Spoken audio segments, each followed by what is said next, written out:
नमस्कार, मी प्रसन्न जोशी. लक्षवेधीमध्ये आपल्या सोबत नवीन चर्चा घेऊन आपल्या सोबत पुन्हा एकदा आपल्या सगळ्यांचं स्वागत. भारतामध्ये नेहमीच एक मुद्दा राहिलेला आहे, चर्चेचा राहिलेला आहे, विवादाचा राहिलेला आहे, तो म्हणजे समान नागरी कायदा.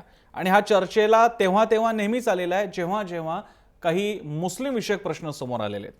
3 वेळा तलाक देण्याचा मुद्दा असेल, मुस्लिम स्त्रीच्या पोटगीचा मुद्दा असेल किंवा असे तत्सम मुद्दे जेव्हा जेव्हा आलेले तेव्हा हा कायदा आलेला आहे चर्चेमध्ये. यंदा मात्र सरकारनंच या संदर्भात विधी आयोगाकडे मत मागवलं होतं आणि त्यानंतर आता सरकार हे प्रपोजल घेऊन पुन्हा एकदा देशासमोर आलेलं आहे. त्यामुळे चर्चेचं माहोळ उठलेलं आहे.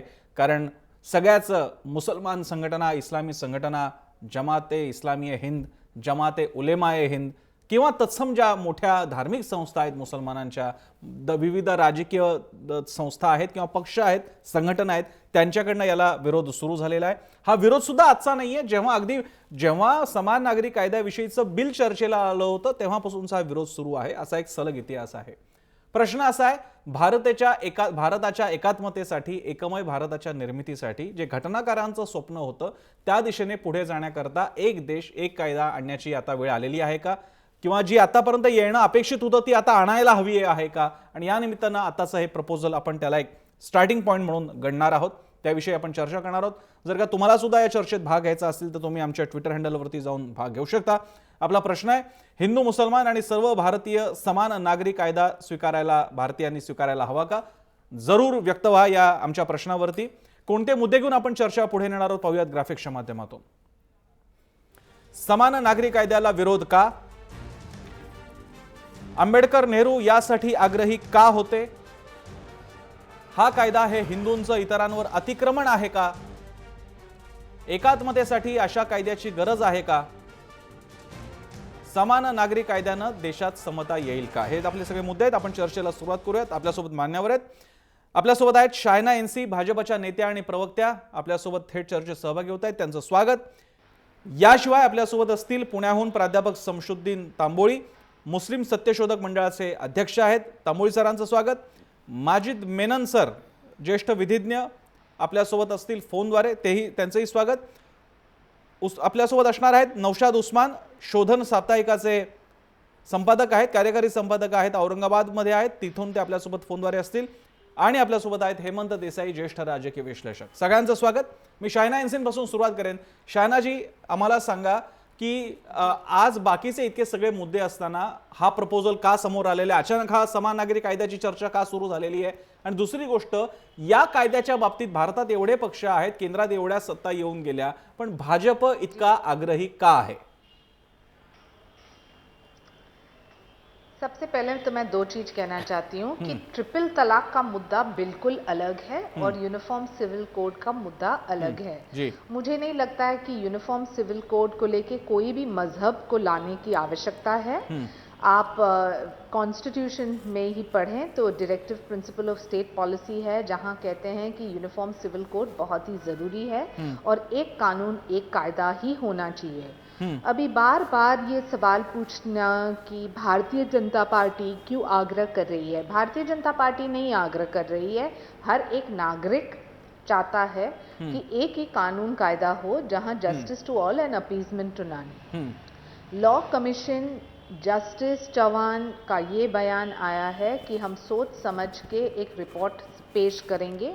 वो रिपोर्ट लॉ कमीशन वेबसाइट पे रखेगा और लोगों के सुझाव भी हम चाहेंगे। लेकिन जब विश्व भर में आज एक ही कानून है हर एक मजहब, सोच, विचार के लोगों के लिए, तो भारत में ऐसा क्या है कि हम अलग अलग अपीजमेंट पॉलिसीज करें? अभी मैं जरूर कहना चाहूंगी कि ट्रिपल तलाक को लेके ये याचिका जो दाखिल हुई है वो मुसलमान महिला ने ही की है। उन्होंने ये याचिका दाखिल की है कोर्ट में, जहां वो कहते हैं कि हमारा सम्मान नहीं होता है, हमें इक्वालिटी नहीं मिलता है और हमारे प्रति अन्याय होता है। जो आपको लगता है कि इसमें हमें कोई दखलंदाज करने की आवश्यकता है, बिल्कुल नहीं, क्योंकि ये एक याचिका है जो पब्लिक इंटरेस्ट में दाखिल किया है, जहां कहते हैं कि 22 देश में मुस्लिम महिलाओं को कहीं भी तलाक तलाक तलाक कह के कोई तलाक नहीं देता है। सऊदी अरेबिया हो, पाकिस्तान हो, इराक हो, इतने सारे उदाहरण हैं। तो वो मुद्दा एक अलग मुद्दा है। यूनिफॉर्म सिविल कोड को लेके मैं जरूर कहना चाहूंगी शुरुआत में कि सरकार की भूमिका नहीं है, लॉ कमीशन की भूमिका है। वो भूमिका हम स्पष्ट करके सबके सामने पेश करेंगे, सुझाव मांगेंगे और फिर आगे 2 कदम बढ़ेंगे। और जब हम चाहते हैं कि justice to all and appeasement to none, शुरुआत होती है जब एक यूनिफॉर्म सिविल कोड है। जब कोई नागरिक फ्रांस में या रूस में या जर्मनी में रहता है या यूनाइटेड स्टेट्स ऑफ अमेरिका में, वो नहीं बोलते हैं कि मेरा मजहब ये है या मेरा सोच विचार ये है, इसलिए मेरे लिए कानून कायदे अलग होने चाहिए। सबके लिए एक समान, एक बराबर। जी ठीक आहे। एक स्टार्टिंग पॉइंट म्हणून शायना एनसीनी छान सुरुवात करून दिलेली आहे। आपण हा मुद्दा घेऊन पुढे जाणार आहोत। आपल्यासोबत सध्या शमशेर पठाण आहेत, थोड्याच वेळात ते आपल्यासोबत इथेही असणार आहेत, पण सध्या फोनद्वारे आहेत आवामी विकास पार्टीचे अध्यक्ष शमशेर पठाणजी। तुम्ही कदाचित शायना एनसीचं बोलणं ऐकलं असेल। एक तर ट्रिपल तलाक पासून सुरू होणारा मुद्दा असला तरी तो तेवढ्यापुरता लिमिटेड नाहीये आणि तो मुसलमानांसाठीचा पण मुद्दा नाहीये। भारतामध्ये अल्टिमेटली या सोसायटी करता एक कायदा असावा असं कॉन्स्टिट्यूशन मेकर्सचं, घटना निर्माण करणाऱ्यांचं स्वप्न होतं। तसं आपल्या घटनेच्या मार्गदर्शक तत्वांमध्ये सुद्धा आहेत आणि ते बंधनकारक आहे। तो कायदा अस्तित्वात आणण्यासाठी संसदेने प्रयत्न केले पाहिजे, हे बंधनकारक आहे। याबद्दल आपण काय म्हणाल? सर्वात पहिले म्हणजे ते कायदा बंधनकारक नाही। आर्टिकल 44 मध्ये असा नाहीच का तुम्ही ते कराच लवकर, जर बंधनकारक कधी असता तो त्यावेळीच घटनेमध्ये ते तरतूद करून त्याला ऑलरेडी त्याच वेळी किमान कॉमन सिव्हिल कोड त्यांनी त्यावेळी हे केला असता। नाही, तो नाही करता आला। शमशेरजी, मी केवळ तुमचं लॉजिक चुकून आहे, तुमच्या बोलण्यात चूक होऊ नये म्हणून त्यावेळी नाही शमशेरजी तुम्हीच बोला, शमशेरजी तुम्हीच बोला। तुम्ही फक्त चूक करताय। तुम्ही म्हणताय तो तेव्हाच लागू झाला असता ज्यावेळी नेहरू आणि आंबेडकरांनी हा लागू करण्याचा प्रयत्न केला, त्यावेळी मुस्लिम सदस्यांनी मोठ्या प्रमाणात विरोध केला होता आणि त्यांना रिस्पेक्ट करून, कारण भारत पाकिस्तानची फाळणी झाली होती, त्याचा रिस्पेक्ट करून मुसलमानांच्या सेंटिमेंट्स दुखावले जाऊ नयेत म्हणून तो कायदा त्यावेळी राबवण्यात आला नाही। आता बोला। एक लक्षात ठेवा, त्यामध्ये कधी पण कुठलाही डिबेट झाला नाही कॉमन सिव्हिल कोडवर। असेल आपण चेक करा, जर कोणी बोलत असेल का त्यावेळी इम्प्लिमेंट करायचा होता, हा धादान खोटाडा माणूस आहे जो बोलतो तो। मी हिस्ट्री वाचलेली आहे, आता 3-4 दिवसापासून हिस्ट्री वाचत आहे। कॉमन सिव्हिल कोडवर त्यावेळी कधीही भाष्य झाला नाही, त्यावेळी ही गोष्ट कधीही झाली नाही। जे कोणी बोलतो तो दिशाभूल करतो। आता मॅडम बोलले का इंग्लंड अमेरिकामध्ये जातपात, हे लक्षात ठेवा। आपला भारत आहे हा गंगा जमना तहजीबमध्ये विश्वास ठेवणारा माणूस आहे। इथं सर्व धर्माच्या प्रांताचे लोक आहे आणि प्रत्येकासाठी वेगळा पर्सनल लॉ आहे। हिंदू पर्सनल लॉ, मुस्लिम पर्सनल लॉ, म्हणजे it is not only it is not for the Muslim only, for all. आणि मला एक फक्त उत्तर तुम्ही याच्यामध्ये द्या, कॉमन सिव्हिल कोड किंवा युनिफॉर्म सिव्हिल कोड लागल्याने आमचा राज्य किंवा आपला राष्ट्र कुठे पुढे जाणार? मला एक त्याचा गुड पॉइंट सांगा त्याच्यामध्ये। वन थिंग लिसन वन थिंग। आता हे लॉ कमिशनने जे 16 प्रश्नावली दिलेली आहे, 16 प्रश्नाची, त्यामध्ये 80% प्रश्न आहे they are all connected with the Muslim and the Christianity only, they are not touch the other thing. ह्यामध्ये सर्व जे मायनॉरिटी आहे, even Hindu people will be sufferer. Hindu लोकांसाठी जे हिंदू पर्सनल लॉ आहे त्यामध्ये एक परिभाषा आहे, हिंदू अनडिवायडेड फॅमिली। ते अनडिवाइडेड फॅमिलीमध्ये इन्कम टॅक्स मध्ये जर एखादी मुस्लिम कुटुंब किंवा नॉन हिंदू कुटुंब जर 1 लाख भरत असेल त्या इन्कम टॅक्स, तर ते फक्त 60,000 भरतात। मी आता स्टोरीमध्ये येऊन तुम्हाला हिशोब करून तुम्हाला दाखवतो त्याच्यामध्ये। का big economy sufferer will be the Hindu economy sufferer. आणि मी तर एकच सांगतो, हे हिंदू अनडिवाइडेड फॅमिली जे याचा लाभ घेत आहे त्यांचे पैसे घेण्यासाठी हा भारत सरकार हा कायदा आणत आहे। मुसलमानाच्या कायद्यामुळे त्यांच्या शरीयतमध्ये कुठल्याही इथं धर्माला त्रास नाही, कुठल्याही लॉ मध्ये त्रास नाही। बाकी जे लॉ चालू आहे ते आपण कॉमन सिव्हिल कोड मध्येच आहोत। एक दुसरं ठेवा, लक्षात ठेवा का घटनेमध्ये मायनॉरिटीला वेगळे वेगळे अधिकार दिलेले आहे। आपली घटना म्हणजे सेक्युलर, प्रत्येक माणसाला त्याच्या धर्मावर चालण्याचा अधिकार, धर्मावर चालण्याचा अधिकार म्हणजे जे रूढी आहे त्या रूढीवर चालण्याचा अधिकार, त्या अधिकार तुम्ही कलम 44 प्रमाणे हिरावू घेऊ शकत नाही। That will be a dictatorship. Okay, तुम्ही ठीक आहे, एक चांगली सुरुवात करून दिली शमशेरजी, तुम्ही चांगली सुरुवात करून दिलेली आहे। मला तो मुद्दा पुढे घेऊन जाता येईल आणि मला आशा आहे मी सगळ्यांकडे जाऊन येईपर्यंत तुम्ही आमच्यासोबत स्टुडिओमध्ये या चर्चेत शरीक व्हाल। मी पुण्याला जातो, आपल्यासोबत शमशुद्दीन तांबोळी आहेत। तांबोळी सर, तुम्ही शमशेर पठाणांचं आणि शायना एनसींचं पण ऐकलं असेल, आता तुम्ही बोला, कारण तुम्ही सत्यशोधक परंपरा सांगता हमीद दलवाईंची, तुम्ही आता यावरती प्रकाश टाका. गेल्या 50 वर्षापासून हो, मुस्लिम सत्यशोधक मंडळाने मुस्लिम महिलावर होणारे तलाक, बहुपत्नीत्व, हलाला यासारख्या कालबाह्य प्रथांच्यामुळे जो अन्याय होतो तो अन्याय दूर व्हावा यासाठी मोठ्या प्रमाणामध्ये शासन दरबारी निवेदन करत असतानाच रस्त्यावर येऊन आंदोलनही केलेलं आहे आणि हे करत असताना लोकशिक्षणाचंही काम करत आहोत. परिणामी आज देशामध्ये 50 ते 60 अशा मुस्लिम संघटना झालेल्या आहेत की ज्या संघटना आज या मुस्लिम व्यक्तिगत कायद्यातील कालबाह्य जाचक अशा ज्या प्रथा आहेत त्याच्या विरुद्ध जाऊन न्याय मागण्याची भाषा करतायत. बरोबर. मधल्या काळामध्ये शहाबानो प्रकरण झालं, हमीदन बी प्रकरण झालं, त्याच्यानंतर शबाना बानो प्रकरण झालं आणि आता सायरा बानोचं प्रकरण आहे. या निमित्ताने जनहित याचिका दाखल करण्यात आल्या आणि न्यायालयाने यापूर्वीही भूमिका घेतली होती आणि आताही भूमिका घेतली आणि त्यांनी संसदेला, सरकारला प्रश्न विचारला की या बाबतीत तुमची भूमिका काय आहे. आणि असे भूमिका विचारल्यानंतर शासनाने जे ॲफिडेव्हिट किंवा प्रतिज्ञापत्र दाखल केलं त्यामध्ये स्पष्टपणे असं म्हटलेलं आहे की भारतीय संविधानाने दिलेले जे मूलभूत हक्क आहेत ते 14 आणि 15 या मूलभूत हक्कांच्या वरती गदा न येणार अशा प्रकारचं 25वे कलम आहे. आणि यामुळे आम्ही मुस्लिम महिलांना न्याय देण्यासाठी या कायद्यामध्ये सुधारणा करणार आहोत आणि यावरती शिफारसी मागवण्यासाठी लॉ कमिशन कडे आम्ही सूचना करतोय. आणि लॉ कमिशनने या संदर्भामध्ये जे प्रश्नावली दिलेली आहे या प्रश्नावलीच्या बाबतीमध्ये मुस्लिम समाजाने सकारात्मक घ्यायच्या ऐवजी, मत नोंदवायच्या ऐवजी त्याच्यावरती बहिष्कार घालण्याची जी भाषा केलेली आहे, मुस्लिम पर्सनल लॉ बोर्ड असेल, MIM असेल, तर अशा सगळ्या धर्मवादी जमातवादी संघटनांनी मुस्लिम समाजाचं फार मोठं नुकसान केलेलं आहे. दुसरी एक महत्वाची बाब अशी आहे, भारतीय संविधानाच्या 44व्या कलमानुसार युनिफॉर्म सिव्हिल कोड पाहिजे. सध्या 95% युनिफॉर्म सिव्हिल कोड भारतामध्ये आहेत. फक्त पर्सनल लॉज जे आहेत, फॅमिली लॉज जे आहेत त्यामध्ये डिस्क्रिमिनेशन आहे. शायनाजी येतो तुमच्याकडे, आधी पूर्ण करू द्या. आणि या बऱ्याचशा कायद्यांच्या मध्ये या सगळ्या बहुतेक पर्सनल लॉज मध्ये सुधारणा झालेल्या आहेत आणि या सुधारणा करत असताना त्या जमातवादी लोकांनी विरोधी केलेला आहे.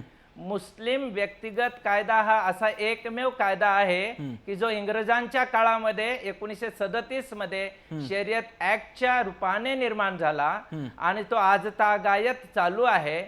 अनेक इस्लामिक देशांनी यातील तरतुदी रद्द केलेल्या आहेत. इस्लाम मध्ये तकय्युरची संकल्पना आहे, त्यानुसार बदललेल्या परिस्थितीनुसार बदललेल्या देशातील कायदे सुद्धा आम्हाला स्वीकारता येतात, ते यायला पाहिजेत. महत्वाचा मुद्दा असा आहे, भाजपने सुद्धा समान नागरी कायद्याची भाषा केली पण ते ज्या ज्या राज्यात आहेत त्या राज्यामध्ये त्यांनी समान नागरी कायदा आणलेला नाही. आणि त्याही शिवाय आज समान नागरी कायद्याच्या बाबतीमध्ये समज कमी आहेत आणि गैरसमज मात्र जास्त आहेत. कारण समान नागरिक कायद्याचं जे एक प्रारूप पाहिजे, जे एक मॉडेल पाहिजे, की ब्ल्यू प्रिंट पाहिजे. समान नागरिक कायदा म्हणजे हे आहे, अशा पद्धतीचं ब्ल्यू प्रिंट आज तागायत कोणीही केलेलं नाही. आणि म्हणून मुस्लिम सत्यशोधक मंडळ 1954च्या स्पेशल मॅरेज ऍक्टचं या ठिकाणी आग्रह धरतो. त्याचबरोबर गोव्यामध्ये त्या ठिकाणी गोव्यामध्ये आजही समान नागरी कायदा आहे. सर्व धर्मीय लोक त्याचा चांगल्या पद्धतीने वापर करतात. 1964 मध्ये लोकसभेने कायदा पास करून तिथे समान नागरी कायदा कायम ठेवलाय. जमातवादी लोक तिथे जाऊन व्यक्तिगत कायद्याची मागणी करत होते पण तिथल्याच महिला संघटनांनी याला विरोध केला आणि आम्हाला समान नागरी कायदाच पाहिजे अशी मागणी केली. मुस्लिम सत्यशोधक मंडळाच्या सोबत शेवटपर्यंत असणारे डॉक्टर सत्यरंजन साठे यांनी सुद्धा समान नागरी कायद्याचं प्रारूप तयार केलेलं आहे. मला वाटतं लॉ कमिशनने सत्यरंजन साठे सर, गोव्यातील समान नागरी कायदा आणि त्याचबरोबर 1954चा स्पेशल मॅरेज ऍक्ट हे समोर ठेवून त्यांनी समान नागरी कायद्याचं प्रारूप तयार केलं पाहिजे आणि बहिष्काराची भाषा मुसलमानांनी करू नये, त्यामुळे इस्लाम आणि मुस्लिम समाज हा अधिक धोक्यात येण्याची शक्यता. ठीक आहे, शमशुद्दीन तांबोळीने अगदी बॅलन्स आणि त्यांचा स्वतःचा मुद्दा अगदी नीट मांडलेला आहे, त्यामुळे मला आणखी मुद्दे सविस्तरपणे सगळ्यांकडे घेऊन जाता येतील. मला कल्पना है शायना जी आपके पास आना है मुझे याद है, लेकिन उसके पहले मुझे सारे गेस्ट के पास जाके आना होगा. माझ्यासोबत इकडे देसाई सर पण आहेत, आता ते सहभागी होतात. देसाईजी, तुम्ही दोन्ही बाजू, त्यातल्या मुसलमानांमधली एक वेगळी बाजू तांबोळी सरांनी मांडलेली आहे, आता तुम्ही याच्यावरती कसा प्रकाश टाकाल? नाही, मला असं वाटतं की समान नागरी कायद्याचं आतापर्यंत जर हिस्टॉरिकल पर्स्पेक्टिव्हनी बघितलं आपण तर इतके वर्ष दोन्ही म्हणजे उजव्या आणि डाव्या दोघांनीही याचं केवळ राजकारण केलं.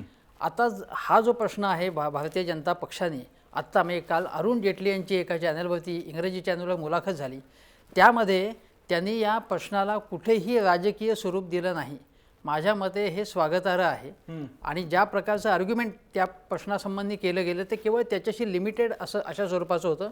आणि दुसरा मुद्दा आहे जो लॉ कमिशनचा, ते जे काही विचारार्थ जे पुढे ठेवलेलं आहे मसुदा, त्याच्यावरती सगळ्यांना चर्चा करून आपली बाजू मांडता येईल.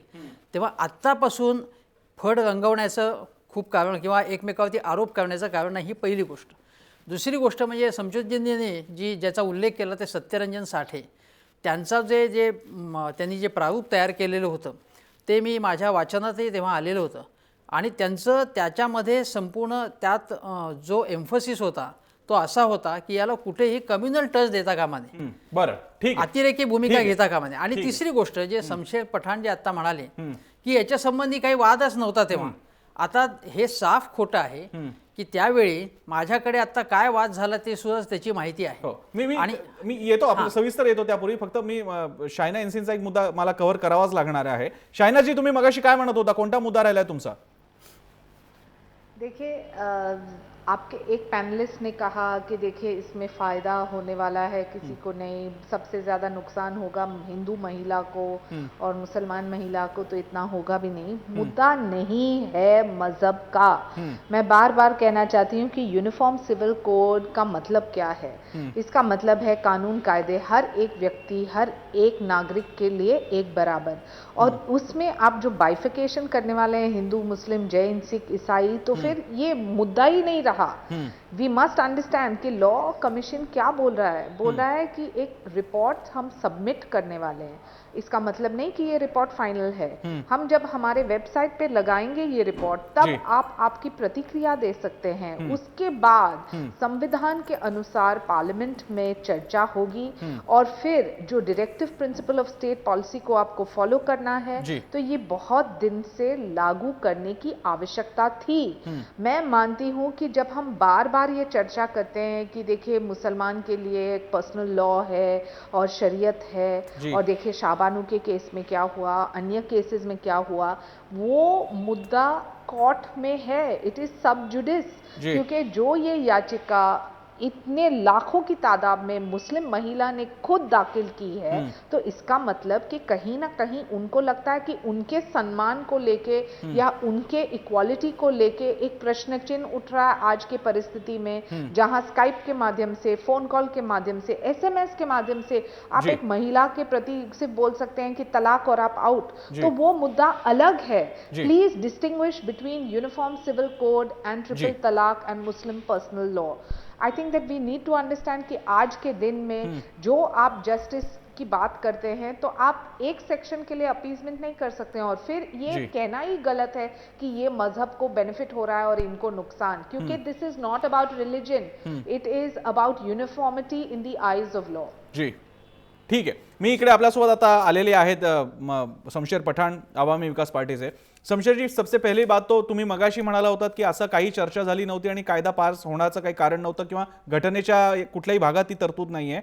माझ्यासमोर डॉक्युमेंट मी अधिकृत आणलेलं आहे, त्याच्यामधलं वाचून तुम्हाला सांगतो. 1949 साली लोकसभेत चर्चा झाली होती, ज्याच्यात आंबेडकरांचे शब्द मी वर्बॅटिम वाचतो आणि रेफरन्स पण मी देणार आहे. मुस्लिमांनी एक गोष्ट लक्षात घेतली पाहिजे, ती म्हणजे मुस्लिम पर्सनल लॉ लागू होऊन केवळ 12 वर्ष झाली. 1937 साली तो लागू झाला होता. यापूर्वी देशाचे परंपरागत कायदे लागू होते, त्याचंच पालन मुस्लिम समाज करत होता. मुस्लिम समाजाचं अस्तित्व अजूनही टिकून आहे. तर सर्व समाजाच्या कायद्यातल्या चांगल्या गोष्टी घेऊन तयार केलेला समान नागरी कायदा मुस्लिमांच्या अस्तित्वाला धोकादायक कसा ठरेल? मला सांगा तुम्ही शमशेर जी IPC जो तुमच्या शरीराला पण लागू होत नाही त्याच्याही पलीकडे जातो, तो सगळ्यांनी स्वीकारलेला आहे, इंडियन पिनल कोड.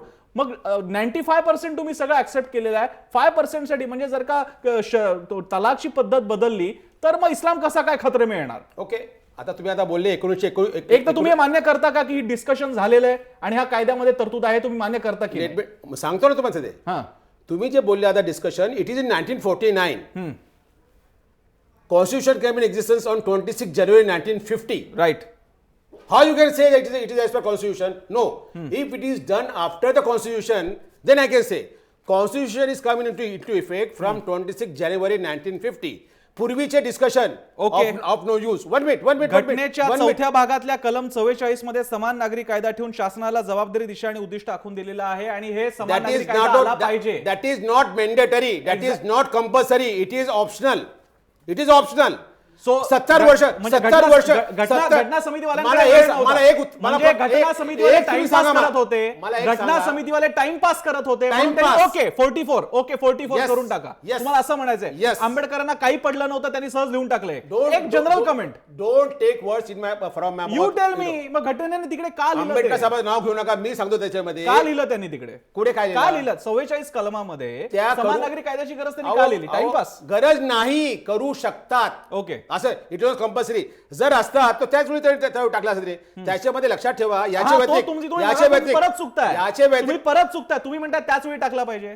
एक मिनिट, मी तुम्हाला क्लिअर करतो कारण तुम्ही चुकीचं सांगताय चर्चेमध्ये. Let me complete. काहीतरी तुम्ही तरी बोला किंवा मी तरी बोलतो. चलो बोला. माझा बोलायचा काय त्याच्यामध्ये क्लिअर का जर कधी त्यांना करायचा असता, त्यांना 44 बरोबर, त्यांनी कुठलाही पर्सनल लॉ त्यांनी एक्झिस्टन्स मध्ये आणला नसता. They have brought Muslim personal law in existence, they have brought Hindu personal law in existence, they have brought every personal law, they have brought it. काय कारण तसा होता? जेव्हा त्यांना माहिती आहे का 44 आपल्याला लागू करायचं आहे आणि लागू करता वेळी हे पर्सनल लॉ जे आहे हे आपल्याला this is not a problem of Muslim, please keep it your mind. हे लोक ना हे मुस्लिम करतात. Everybody is going to suffer out of it. सांगतो त्याच्यामध्ये, मला थोडा वेळ दाखवतो त्याच्यामध्ये. ह्या कायद्यामध्ये तुम्ही जो कॉमन सिव्हिल कोड म्हणता तुम्ही ना, और युनिफॉर्म सिव्हिल कोड, ह्यामध्ये every community will suffer. 1 to 1 I will take. Muslim, Sharia is quite different thing which is given and the freedom is given in Constitution. I can profess my religion of my choice. I can profess. Marriage is my religious purpose, my process. Talaq is religious purpose. तुम्ही म्हणता का तलाक हा वेगळा आहे आणि you become the gender bias आणि equality. No, it is a religious purpose process and it should be talk in a way of religion. एक नंबर. तुम्ही त्यावर जास्त भार घालतात फक्त हे. आणि आमचे मुस्लिम बंधू आहे ना, जे वैतागलेले आहे, म्हणजे त्यांना धर्म नको आहे, कुठे असते ते धर्माच्या विरुद्ध उभे असतात. ते त्यांच्या गोष्टीवर तुम्ही लक्ष देऊ नका. दुसरी गोष्ट, जैन धर्मामध्ये त्यांना पण अधिकार आहे. त्यांचे जे साधू बिधू आहे, they are naked and the ladies are offering puja. They are naked करतात. हे काय आहे? It is openly outraging modesty of a girl. लेकिन परंतु त्यांना त्या धर्मामध्ये जर अधिकार दिलेला आहे, त्यावर कोणी भाष्य करत नाही. का त्यांना अधिकार दिलेला आहे. त्याचप्रमाणे शीख धर्मला किरपान ठेवणे हे त्यांना परमिशन आहे. If you are keeping a weapon in your hand, you will be prosecuted under Arms Act. Exactly it is. But because of the personal law, it is given to them. Exactly. For Hindu, I am telling you, I can say, परत मी सांगतो त्यावेळी तुम्हाला सांगितलं त्याच्यामध्ये की Hindu undivided family is getting lot of benefit from income tax. For example just it will take just 2-3 minutes, पण let it go to all Hindu, my Hindu brother. Let it go is very important point. If a Muslim is four brothers are there and everybody is earning प्रत्येक हिंदी किंवा मराठीत बोला please. बरं sorry 4 मुस्लिम बंधू आहेत, 5-5 लाख कमवत आहेत ते लोक. 20 लाख त्यांनी कमवले, त्यामध्ये प्रत्येकाला 2.5 लाखची छूट आणि 2.5 लाखावर 10% tax.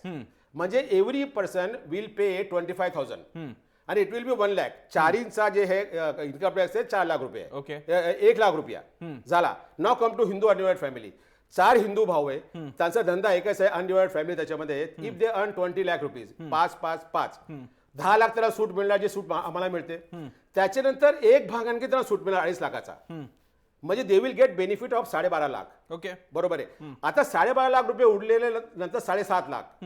7.5 lakh it will be divided not in 4 but 5 parts. 4 parts for the 4 brothers and 1 part to that imaginary 2.5 lakh साठी. तो प्रत्येकाच्या हिस्स्यामध्ये इन्कम मिळेल 1.5 लाख रुपये. आणि 1.5 लाख प्रमाणे प्रत्येकाला 10% इन्कम टॅक्स म्हणजेच 15,000. 15 चौक 60,000. A Muslim family is paying 1 lakh, and my Hindu brother, undivided in the name of undivided, he is paying 60,000 rupees. He is getting 40% rebate. माझा हा आरोप आहे. हा सरकार मुसलमानाच्या नावाने हिंदूंना भडकावून आणि जे हे माझे हिंदू भावांना जे बेनिफिट मिळत आहे ते बेनिफिट ते फायनान्शियल त्यांचे गेन साठी करत आहात. हे लक्षात ठेवा. हे त्यांच्या खरी मांडल्या पाठीमागला hidden agenda. And I say that every Hindu should oppose to it, because if you are going to go for common civil code, that facility will go. So it is their main aim is to harm the Hindu brother financially. याच्यावर debate करा. एक logic कळलं. मला सांगा, अशा प्रकारे एक minute, अशा प्रकारे प्रत्येक धर्माचे काही बेनिफिट्स आहेत. म्हणजे उदाहरणार्थ जर का मनुस्मृतीच्या नुसार हिंदू धर्म इमॅजिन केला तर ब्राह्मण क्षत्रियांना सगळ्यात जास्त बेनिफिट्स आहेत, पण ते सोडावे लागले. तुम्ही म्हणताय ते बरोबर आहे, शिखांना कृपान ठेवायचा अधिकार आहे पर्सनल लॉ नुसार, तो त्यांना बेनिफिट आहे. पण जर का तो काढावा लागला कारण आपल्याला एका मोठ्या सोसायटीत जायचंय, तुम्हाला ऐका आता मी तुम्हाला बोलू दिलेलं आहे, तुम्हाला कृपान ठेवायचा अधिकार नाही, मला तो नाहीये, मग एक आपल्याला अशी सोसायटी आणायची की नाही की ज्याच्यामध्ये कोणालाही एक्सक्लुझिव्ह अधिकार असता कामा नये. मी देसाईंकडे जातो. Everybody should follow his on religion. आपली गंगा जमुना तहजीब आपली आहे, ही बदलणार नाही. कुठलाही धर्म आपल्या धर्माचे पडते बसून बदलणार नाही, आणि मुस्लिम तर कदापि नाही. मग शरियाच लावा ना. मग शरियासाठी फाईट करूयात ना. मग लक्षात ठेवा, एक लक्षात ठेवा. शरिया का नको? Let's fight. शरिया का नको? आयपीसी का शरिया का नको? We are not imposing Sharia on anybody. Why should not? No. We Muslim only will follow it. We Muslim will follow Sharia. नाही फॉलो शकत. तुम्ही फॉलो कसे करणार शरिया? तुम्ही हात काप, एखाद्याने हात काप. शरियामध्ये तो इस्लामी कानून आहे तो. मग तुम्ही त्या राष्ट्राचा कायदा आहे तो, इथला कायदा नाहीये तो. इस्लाममध्ये पुढे पण लिहिलेलं नाही हात कापा. You are proving my point. इस्लाममध्ये हात कापा म्हणून लिहिलेलं नाहीये. सौदी गव्हर्नमेंटने जे केलेलं आहे ते त्यांनी त्यांच्या सोयीनुसार केलेला कायदा आहे. ओके, कायदा बदलणार माझ्यावर नाही. शरियाच्या ज्या काही गोष्टी आहेत, हदीसच्या ज्या काही गोष्टी आहेत, हदीसमध्ये पण नाही. ज्या काही असतील त्या हदीसमध्ये हात कापा पाय कापा हे कुठे ज्या काही असतील त्या लागू व्हाव्यात की नाही कोणावर? मुसलमानांसाठी. मुसलमानांनी त्याला फॉलो करावं. That is our business, we will follow it. Okay, त्या नाही होते तुम्ही मान्य करता का नाही? कारण तुम्ही ते करूच शकत नाही, कारण आयपीसी अंतर्गत तुमच्यावरती बंधनकारक आहे. नाही, लक्षात ठेवा. ऐका कायदा व सुव्यवस्था करताय तुम्ही. हिंदू मुसलमान कायद्यानुसार निकाह करू शकता, तो तुम्हाला ऑपॉर्च्युनिटी आहे, तुम्हाला अधिकार आहे, बरोबर? Right, exactly.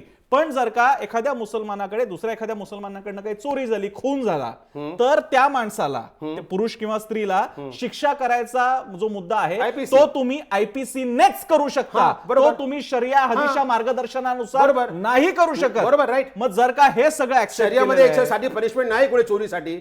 हे जे बाकी लोकांनी जे केलेलं आहे ते त्यांनी त्याच्या सवडीप्रमाणे केलेलं आहे. हे शरियामध्ये हात कापा पाय कापा. नौशाद उस्मान माझ्यासमोर. नौशाद, माझा आवाज पोहोचतोय? ओके, नौशाद माझ्यासोबत मुस्लिम स्कॉलर आहे, तुमच्यासारखा मुस्लिम स्कॉलर आहेत माझ्यासोबत. नौशाद, माझा आवाज पोहोचतोय? नौशाद, मला एक पहिल्यांदा फॅक्च्युअल मिस्टेक असेल तर तुम्ही करेक्ट करा.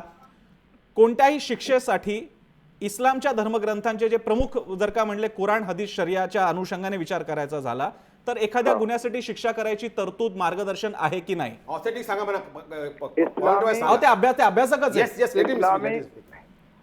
सत्य आणि न्यायावर आधारित व्यवस्था जर असेल तर ते कायदे लागू करता येतात, हात पाय तोडायचे जे आहेत. परंतु व्यवस्था परिवर्तन झाले पाहिजे. भारताची ती व्यवस्था नाही आहे ते कायदे लागू करण्यासाठी. म्हणून व्यवस्था पहिले गरिबी दूर झाली पाहिजे. उस्मानजी, मला एक सांगा, मला पहिल्यांदा माझा फॅक्ट तर करेक्ट करा. मी चुकत असेल तर मला करेक्ट करा. मला सांगा, इस्लामच्या धर्मग्रंथाच्या कायद्यांच्या पुस्तकांमध्ये ज्याच्यामध्ये इस्लाम अस्सल इस्लाम आहे, चूक केली असेल, गुन्हा केला असेल तर त्याला शिक्षेची तरतूद आहे की नाही? सशर्त आहे. सशर्त. बोला. आहे ना, कुठे आहे काय व्यवस्था पाहिजे ती व्यवस्था पाहिजे की ज्याच्यामध्ये गरीब नसले पाहिजे, ज्याच्यामध्ये गरीबी नसली पाहिजे. पण म्हणजे माहिती नाही होय. एक धर्मापासून वैतागलेले लोक आहे. अहो नाहीये तो नौशाद उस्मान हे जमात इस्लामीचे स्कॉलर आहेत, इस्लामचे अभ्यासक आहेत, त्याच्यावर व्याख्यान देतात. लेट हिम से एक कोट कर म्हणा, त्याला सांग हदीस कोट कर, शरीयत कोट कर, कुराणचा आयत कोट कर. का इथे शिक्षा ही आहे त्याचे हात काप पाय काप. लेट हिम से. मी काय म्हणतो, आपण भरकटतो विषय घेऊन. नौशाद बोला. आपण विषयाला भरकटतोय. मुद्दा आहे की नाही, सूर्य बकरा अध्याय क्रमांक 2 मध्ये ती आहे, परंतु त्याला अट ही लावलेली आहे की ती व्यवस्था पाहिजे की जी एकही गरीब नसला पाहिजे. गरिबी नसताना जर कोणी चोरी करत असेल तर ती त्याची गरज नसते, तर ती त्याची विकृती असते. अशा विकृताचा एक बाया हात म्हणजे डावा हात कापण्याची ही शिक्षा आहे, हे मान्य करावं लागेल. परंतु ती शिक्षा कोणत्या व्यवस्थेमध्ये लागू करायची याची गरज आहे. दुसरी गोष्ट म्हणजे काय की शायना एनसी यांनी जो बुद्धिभेद केला ना, किंवा जगभरामध्ये एक कायदा लागू आहे, ही खरी गोष्ट नाहीये.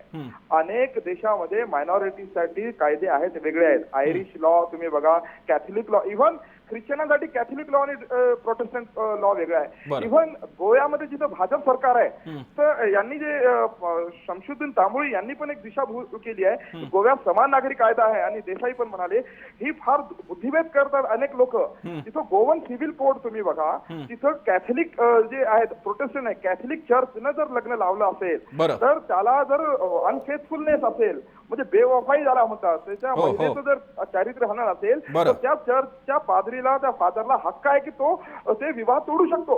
हे आहे. परंतु गोवा हे काही फार वेगळं नाहीये. उलट असे अनेक कायदे आहेत गोवन सिव्हिल कोड मध्ये की तिथं हिंदू पुरुष दुसरं लग्न करू शकतो, मुस्लिम करू शकत नाही, अशा प्रकारचं ते असो.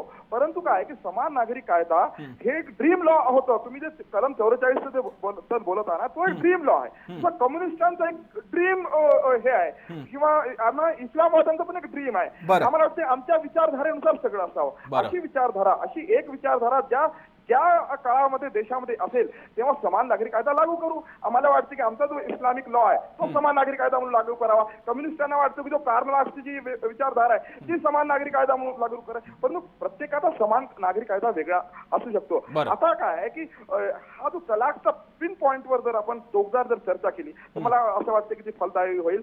की ही जेव्हा चर्चा सुरू होते ना तेव्हा शमशुद्दीन तांबोळी सारखे वगैरे पुरोगामी लोक हे इस्लामवर जे तोंडघूस सूप घेण्याचा प्रयत्न करतात ना, ते चुकीचं आहे. दलवाईवादाचा कोळसा तुम्ही किती दिवस कोलून घेणार आहेत?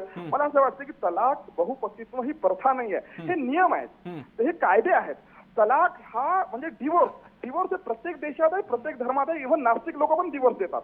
त्याला अरबी भाषेत नाही, पण इतक्या इझिली द्यायला पाहिजे का नौशाद? इतक्या इझिला द्यायला पाहिजे का? पण एवढा इझी नाहीये तो, मी सांगतो. पण देतात ना. पण I will tell you. त्या बायका वेड्या आहेत, मी सांगतो बायका वेड्या आहेत. तो विषय समजून घ्यायला मी सांगतो ना. तो विषय असा आहे का जे 3 talaq at one time we are opposing it, everybody opposing it.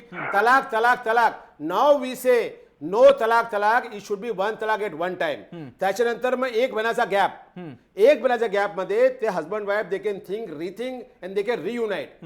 जरी तर मध्यस्थिती आहे, काउन्सिलिंग त्याच्यामध्ये आहे, they can sit together, they can finish the differences. त्यानंतर जर जमत नाही तर 1 महिन्यानंतर मग दुसरा तलाक. त्यानंतर परत 1 महिना आणखीन विचार करा, बघा काय कुठे चुकला तुमचा, घरवाले, फॅमिलीवाले, हे वाले. त्याच्यानंतर पण होत नाही. ही जी सिस्टीम आहे हा तुमचा गाईडलाईन आहे का लॉ आहे? लॉ आहे आमचा. हा कुठे लॉ आहे? हा असा लॉ आहे नौशाद? हा, बोलू दे इस्लाम मध्ये ना. अशा प्रकारचा असा लॉ आहे का गाईडलाईन आहे? शर्यत मध्ये ते आहे. Let him speak. लॉ आहे. 1 मिनिट मला जर बोलू द्या. हा लॉ आहे.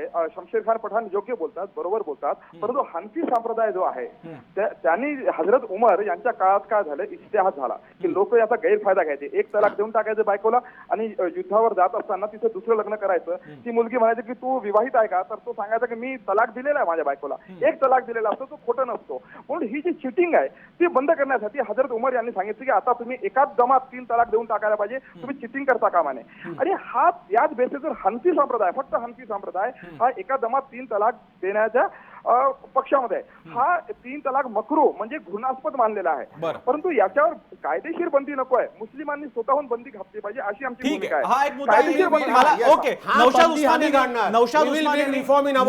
नौशाद उस्मान यांनी किमान 2 मुद्दे अतिशय स्पष्ट केले, त्याबद्दल मी त्यांचं अभिनंदन करतो. त्यांनी 2 मुद्दे आपल्याला सांगितले की ट्रिपल तलाकची पद्धत काही विशिष्ट कारणांनी आलेली आहे. 1, 2 ती जर का रिपेअर करायची असेल तर आम्ही मुस्लिम ठरवू, आमच्यावरती तो कायदा लागू येऊ नये. हा एक वेगळा मुद्दा आहे, तो मी घेऊन येतो देसाईजी. पण फादर दिब्रिटो पण माझ्यासोबत आलेले आहेत. कारण होतं असं दरवेळी समान नागरी कायद्याची चर्चा फक्त हिंदू मुस्लिमच होते, आपल्याला बाकीच्या मायनॉरिटीचं पण लक्षात घेतलं पाहिजे आणि ख्रिश्चन ही महत्वाची मायनॉरिटी आहे. दिब्रिटो सर, स्वागत आहे तुमचं चर्चेमध्ये. मला सांगा, हा जो काही समान नागरी कायद्याची चर्चा सुरू झालेली आहे त्यामधला एक महत्वाचा स्टेक होल्डर म्हणून या चर्चेतला ख्रिश्चन समुदायाच्या मनात काय चाललंय? प्रथमतः आपल्या देशामध्ये 90% सगळे कायदे समान आहेत, आपण मान्य केलं पाहिजे. फक्त विवाह, प्रॉपर्टी आणि घटस्फोट ह्या संबंधीचे नियम हे प्रत्येक धर्माला स्वतंत्र नियम ब्रिटिशांनी केले. आता त्याच्यानंतर ख्रिश्चनाचे जे नियम होते, जो पर्सनल लॉ होता हा तो स्त्रियांच्या बाबत पुष्कळ अन्यायकारक होता. ख्रिस्ती चर्चने आणि स्त्रियांनी एकत्र येऊन तो बदलून घेतलेला आहे आता. हा आणि चर्चची भूमिका अशी आहे की मानवी प्रतिष्ठा, मानवी हक्क त्यांना छेद देणाऱ्या ज्या ज्या गोष्टी असतील त्या धर्मग्रंथात जरी सांगितल्या असल्या तरी त्या आपल्याला पाळता येत नाही. बरं, आपण लोकशाही व्यवस्था स्वीकारलेली आहे. उदाहरणार्थ जुन्या काळामध्ये सांगितलेलं आहे की तुला जर तुझी बायको पसंत नसेल तर तिला सोडचिठ्ठी देऊन तिला जाऊ दे. हो, आता हा नियम चर्चने बदलला, तसं करता येत नाही. म्हणजे ज्यू धर्मामध्ये करता येत नाही आणि ख्रिस्ती धर्मामध्ये करता येत नाही. पण सर समप करायचं झालं दिब्रिटो सर, जर का समप करायचं म्हटलं तर ख्रिश्चनांचा एक प्रतिनिधी म्हणून मी आपल्याला विचारतोय की समान नागरी कायद्यातल्या तरतुदी ज्या आता तुमच्या पर्सनल लॉच्याही पलीकडे जाऊन एक युनिफॉर्मिटी आणायचा जर का प्रयत्न करत असतील तर त्याच्या बाबतीत ख्रिश्चनांना काय वाटतंय? ख्रिश्चन एक देश आहे. दिब्रिटो सर परत बोलाल एकदा. एक देश आहे, एक राष्ट्र आहे. सगळ्या नागरिकांसाठी इतर बाबतीत जर आपण समान आहोत तर कायद्याच्या बाबतीत आपण समानच असलं पाहिजे. ही मूलभूत भूमिका आहे चर्चची. बर, ठीक आहे दिब्रिटो सर, खूप खूप धन्यवाद. माझ्याकडे शेवटची काही मिनिटं आहेत पण आणि ख्रिश्चनांचं म्हणणं इकडे महत्वाचं ठरतंय. महाराष्ट्रातली सुद्धा मोठी कम्युनिटी आहे. मी येतो. मला एकच सांगा, मला असा फायदा काय?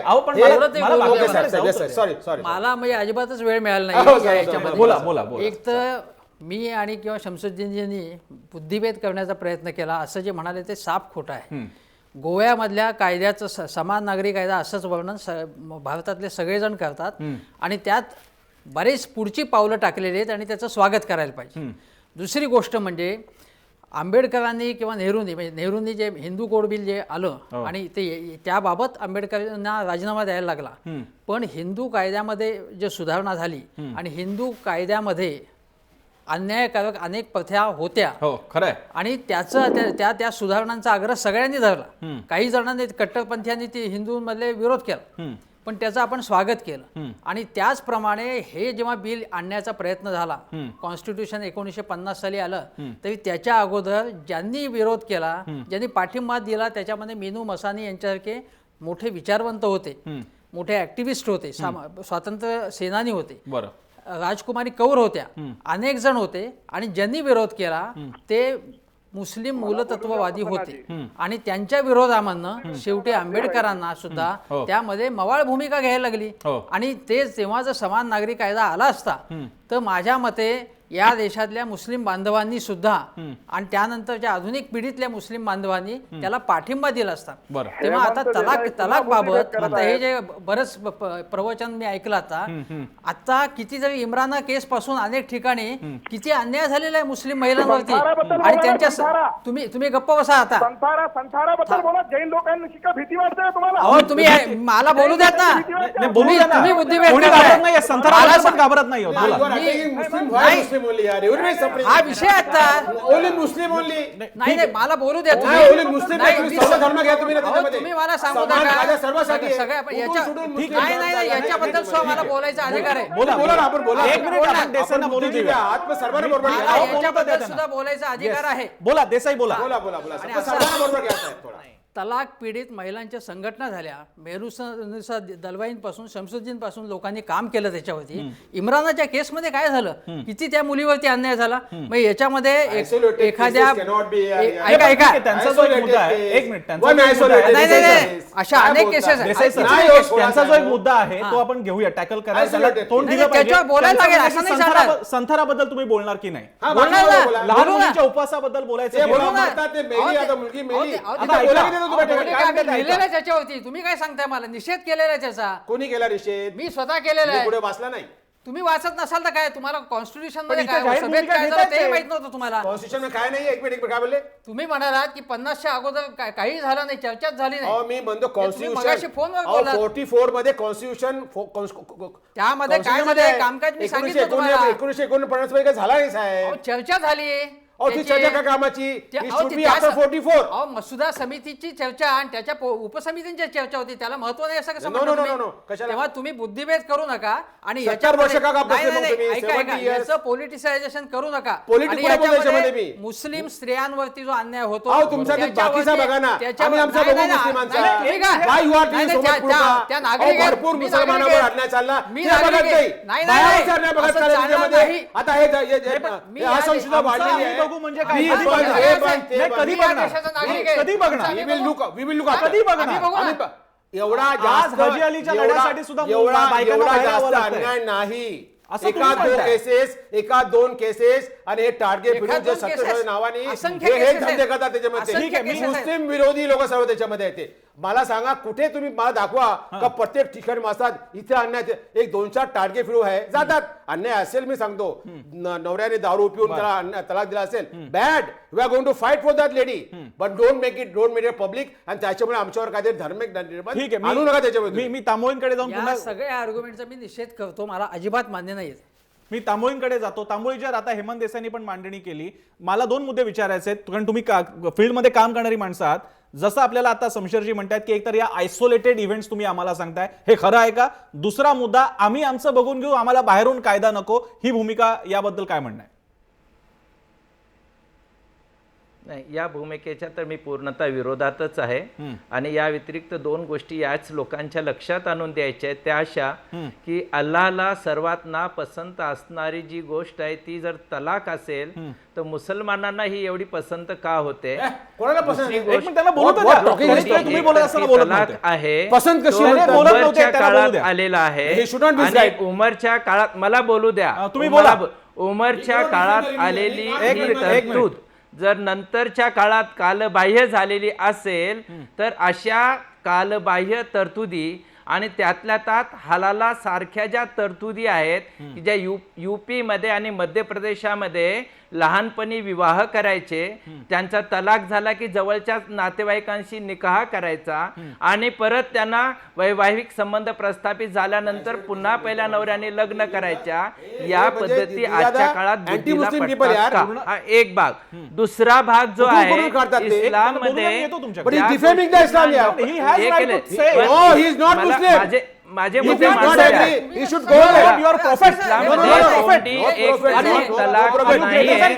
एक पहिला भाग झाला. याही पलीकडे मला माझा जो मुद्दा मांडायचा आहे तो हा आहे, एक तर ही तरतूद इस्लामच्याही विरोधात आहे आणि जरी ती इस्लामच्या तत्वात बसणारी असती आणि आजच्या काळात जर ती सुसंगत नसती तरीही पण ते काढून टाकण्याची मानसिकता आम्ही बाळगल्या पाहिजेच होती. तुम्ही सुरुवातीला जो मुद्दा मांडला होता त्याकडे मी पुन्हा येतोय, तो हा की युनिफॉर्म सिव्हिल कोड किंवा सेक्युलर फॅमिली लॉज या ज्या गोष्टी आहेत ते जेंडर जस्टिस साठी महत्वाचे आहेत, सेक्युलर व्हॅल्यूज प्रस्थापित करण्यासाठी महत्वाचे आहेत आणि त्याचबरोबर राष्ट्रीय एकात्मतेसाठी सुद्धा महत्वाचे आहे. याचं कारण असं की आज बौद्ध समाजातले आणि जैन समाजातले जे लोक आहेत ते असं म्हणतात की आम्ही जैन आहोत, आम्ही बौद्ध आहोत, असं असताना सुद्धा आमच्यावरती हिंदू कायदा लागू होतो आणि असा हिंदू कायदा आम्हाला नको आहे, तेव्हा बौद्ध व्यक्तिगत कायदा आणा, जैन व्यक्तिगत कायदा आणा, अशा मागण्या येऊ लागलेल्या आहेत. आणि अशा मागण्या येणं म्हणजे आम्ही पुन्हा अलगतावादाकडेच जाण्यासारखं आहे. इस्लाम मध्ये जर काही चांगल्या गोष्टी असतील तर त्या निश्चित पद्धतीने जे सेक्युलर किंवा कॉमन मेहर सारखी चांगली व्यवस्था आहे, स्त्रीला आधीच काहीतरी देण्याची, ही चांगली व्यवस्था आहे, इतर धर्म घेऊ शकतात. ठीक आहे, मी एक चांगला पाळायला पाहिजे. शमशुद्दीन, तुम्ही काही मुद्दे मांडलेले आहेत आणि ते मुद्दे एक वेगळ्या डिस्कशनला सुरू करता येईल, पण माझ्या वेळेची खूप मर्यादा आहे. कार्यक्रमाच्या शेवटी मला देसाईंकडे जाऊन संपवण्यापूर्वी इज्जेहाद, माझ्याकडनं शब्द कदाचित चुकत असेल पण अशी इस्लाममध्ये तरतूद आहे ज्याला इज्जेहाद असं म्हणतात आणि प्रसिद्ध मोहम्मद पैगंबरांच्या काळापासूनही चालू आलेली आहे. त्याची कथा पण आहेत की त्यांनी तरतूद दिलेली की तुम्ही स्वतःचा विचार करा आणि तुम्ही स्वतः इम्प्लिमेंट करा. मी शेवटी एक छोटीशी कमेंट मी नौशाद उस्मानकडनं घेऊन नंतर मी देसाईंकडे येईन. नौशादजी, इज्जेहाद सारखी एक चांगली तरतूद असताना 95% गोष्टी तुम्ही इस्लामच्या पलीकडच्या गोष्टी आधुनिक लोकशाहीच्या मानल्या असताना आता 5% साठी आपण का थांबलोय? पहिली गोष्ट म्हणजे आम्ही इस्लामच्या पलीकडची कोणती गोष्ट म्हणजे बात केलेली नाहीये आणि अशा गोष्टी इस्लाम धर्मात नाही आहेत. इतरांच्या अंधानुकरणातून म्हणजे फक्त भारत, पाकिस्तान आणि बांगलादेश म्हणजे जुन्या हिंदुस्थानात ज्या गोष्टी आल्या त्या आम्ही बात केलेल्या आहे आणि ते कोणताही कायदा न करता बात केलेल्या आहे. उदाहरणार्थ सेहरा प्रथा आम्ही बंद केली. लाखो रुपयाचा सेहरा, जेवढे की रक्कम म्हणून एक प्रथा होती ती आम्ही बंद केलेली आहेत. अशा प्रकारच्या अनेक प्रथा होत्या की आम्ही ज्या बंद केलेल्या, जसं वाजंत्री वाजवणं, घोड्यावरची वरात वगैरे, हे खर्चिक जी गोष्ट आहेत ती आम्ही नसताना बंद केल्या. ही जी एकदम तलाक 3 एका दफात देऊन टाकणं, याच्याविषयी आम्ही प्रबोधन करत आहोत. परंतु कायदा जर केला तर फार गुंतागुंत वाढेल. काय आहे की हनफी संप्रदाय हा कायद्यानुसार तर ती पत्नी असेल, परंतु शर्यतनुसार ती पत्नी असणार. म्हणजे काय की त्या विचाराच्या महिलेचे हाल होणार आहे. त्यामुळे मी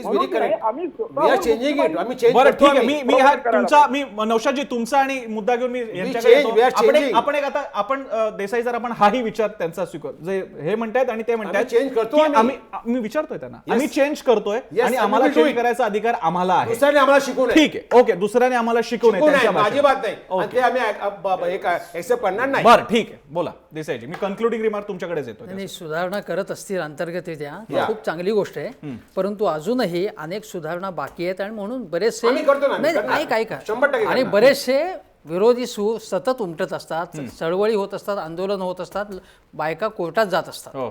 आता दुसरी गोष्ट म्हणजे हिंदू धर्मामध्ये सुद्धा किंवा अन्य कुठल्याही धर्मामध्ये अशा जर काही अन्यायकारक गोष्टी असतील तर आम्ही सगळेजण त्याच्याबद्दल आवाज उठवतो. तेव्हा याचा धार्मिक किंवा एकमेकाच्या विरुद्ध अशा प्रकारे न लढता जर तुम्ही नीट विवेकाने जर विचार केला तर तुम्ही आमचे प्रश्न आम्ही सोडू असं न म्हणता, कारण आपण एका धर्मनिरपेक्ष लोकशाही स्वीकारली असल्यामुळे आता तुर्कस्तान सारखा देश केमाल पाशीने संपूर्ण बदलून टाकला. तो आता पुन्हा त्याची चक्र उलटी करण्याचा प्रयत्न होतो, तेव्हा त्याच्यामधनं वेगवेगळे प्रॉब्लेम्स होतात. जगामध्ये अनेक देशामध्ये असे प्रॉब्लेम्स क्रिएट होत आहेत. तेव्हा धर्मनिरपेक्ष लोकशाही होण्याच्या दृष्टीने समान नागरी कायदा हे अतिशय आवश्यक आहे. असं कोणी म्हणत याच्या संबंधी 8 तासाची चर्चा होऊ शकेल. नाही, धर्मनिरपेक्ष लोकशाही ही गोष्ट वेगळी आहे. आम्हाला आंबेडकरांनी शिकवली, गांधीजींनी शिकवलेली. त्यामुळे लक्षात घ्या, त्यांना काही धर्म संपायची कोणीच बोलत नाहीये, भाषा ती कधीच केली नाही.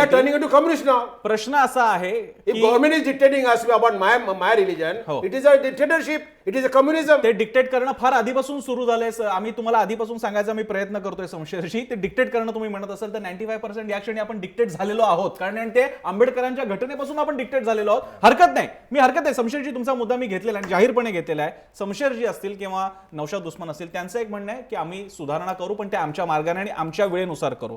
त्याच वेळी शमशुद्दीन तांबोळी किंवा देसाईंसारखा विचार पण असा पुढे येतोय की या विचारांसाठी कायद्याची चौकटच आपल्याला आखावी लागेल.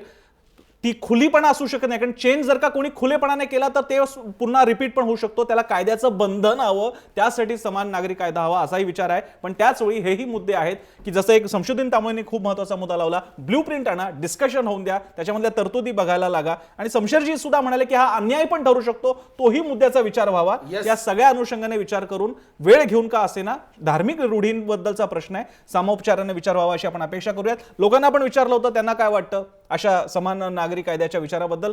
हिंदू, मुसलमान आणि सर्व भारतीयांनी समान नागरी कायदा स्वीकारायला हवा का? बघूयात स्क्रीनवरती काय याच्याबद्दलच्या कमेंट्स येत आहेत. 95% लोकांना वाटतंय की अशा प्रकारे समान नागरी कायदा असावा. पण पुन्हा एकदा आपल्या टीव्हीवरच्या पोलने कायदे बदलत नसतात, संसदेमध्ये आणि लोकांच्या चर्चेमधून होत असतात. ती चर्चा आपण लोकांवरती सोपूयात आणि या चर्चेमध्ये सहभागी झालेले शायना एनसी, देसाई सर, शमशुद्दीन तांबोळी, शमशेरजी, तुम्ही आणि नौशाद उस्मान, सगळ्यांचे आभार. इथेच थांबूयात. पाहत राहा जय महाराष्ट्र.